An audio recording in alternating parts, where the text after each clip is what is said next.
great evening. Gonna do another review. This time it's gonna be Brewdog's Ald IPA. Now obviously with St Andrew's Day coming up, I thought there's no better time to do a series of Scottish stuff, so this is going to be the first one. Now before I go any further, I'm going to go into a little bit of details about this because it's got a bit of an interesting backstory, this Ald IPA by Brewdog. You see, what happened originally was ALDI brought out their own IPA called Anti-Establishment, supposed to be like competing with Brewdog and all that kind of thing. However, Brewdog, being the humorous souls that they are, James Watt, their co-founder, decided to tweet that they were going to release an IPA of their own to sort of compete in the most mocking way possible with ALDI, and they want to call it ALDI IPA. Only problem is that ALDI decided to have a bit of a sense of humour themselves, which is very rare for the Al Germans, I must admit, but they did it this time and they did it well. They suggested, how about you call it, instead of Yaldi, why don't you just call it Ald IPA? And we'll sell it in our stores.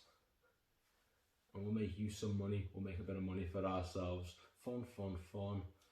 Everyone's in the money. And James Watt was like, yeah, that sounds good. We'll sell it in Aldi. We'll make it. Rest is history. So, let's get this fucker open. Shall we? Right. It says on the title, Brewdog IPA, Ald IPA, sorry.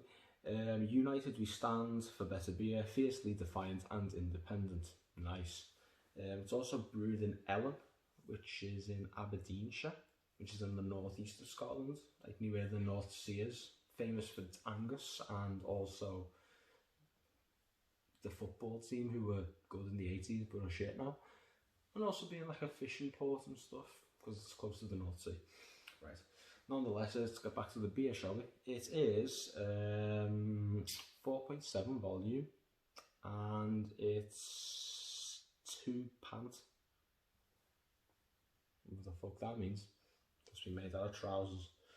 Nonetheless, let's get this fucker out of here, shall we? Let's give it a pour, let's see what it looks like. Okay. It's very light, I must admit. There we go.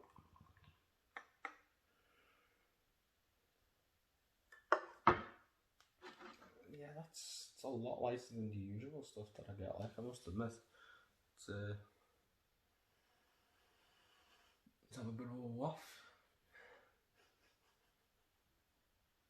Good strong waff of this. Yeah, very citrusy, I must admit. It's kind of lemony. It's kind of like some kind of really tangy lemonade, but it's got a bit of alcohol in it, and I like that. I really do like it. So yeah, it's a good smell. But obviously that's only half the battle, innit? We've had a smell, we've had a look, both are pretty good, but it's mostly irrelevant if it doesn't taste good. This tastes like fucking dog shit. The smell and the scent and the views are irrelevant. Nonetheless, bottoms up, and up your bottoms.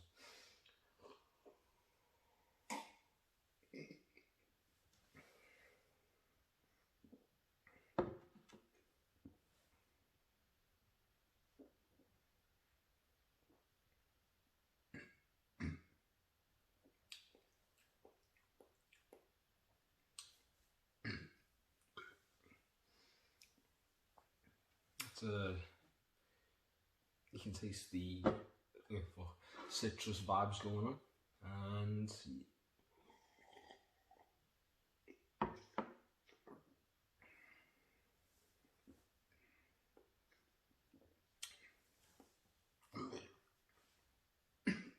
aftertaste is a bit off, but there's a bit of a tang then, I do like that, but the aftertaste is a bit sort of, it's like what you get when you drink cheap shit. I remember I went to see a band called Assemblage 23 in this place called Atmer in Manchester, and they were selling their own like craft beer on tap there, and it was like fucking sewerage, if I'm being honest. I drank it and you put it in your mouth, you wouldn't taste it until you swallowed it, and when you swallowed it, you felt like you'd had someone shit in your mouth.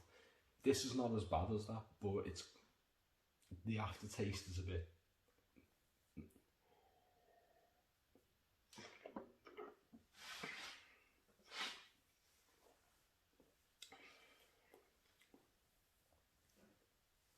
Yeah, like I say, it's not the best. I mean, Aldi does some good stuff like meat and stuff.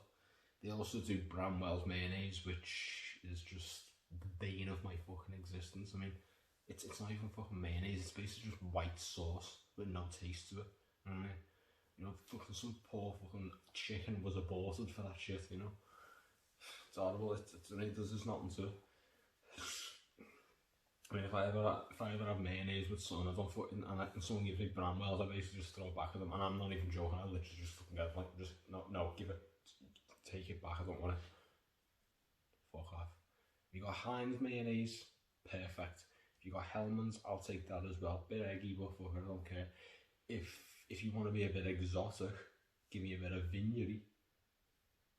Yeah. Bit of Polish stuff. Now Polish, they know their mayonnaise.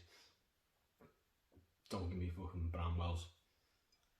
You could give me this, but I wouldn't. This is not the type of sesh beer I'd be having constantly, because this is what it is. It's sesh beer, but it's a cheap one. It only cost me about £1 at ALDI. I mean, they're not going to sell this in fucking Waitrose or anywhere, that's for sure. It's okay, but it's not the best.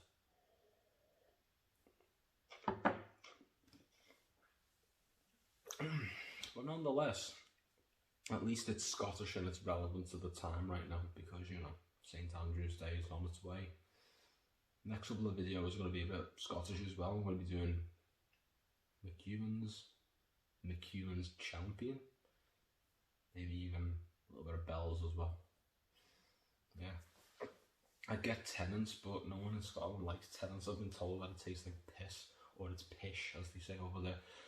So I'm going to leave Tennent's out. I mean, it's hard to get in Liverpool anyway. Because I've also got Caledonia, but that's even fucking harder to get. I've heard it's nice, but it's not a risk I'm willing to take.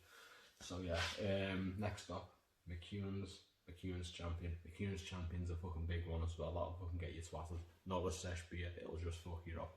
Nonetheless, I hope we've had a good evening, and I hope your good evening continues. Signing out. Oh, wait a minute, before we go, check this out.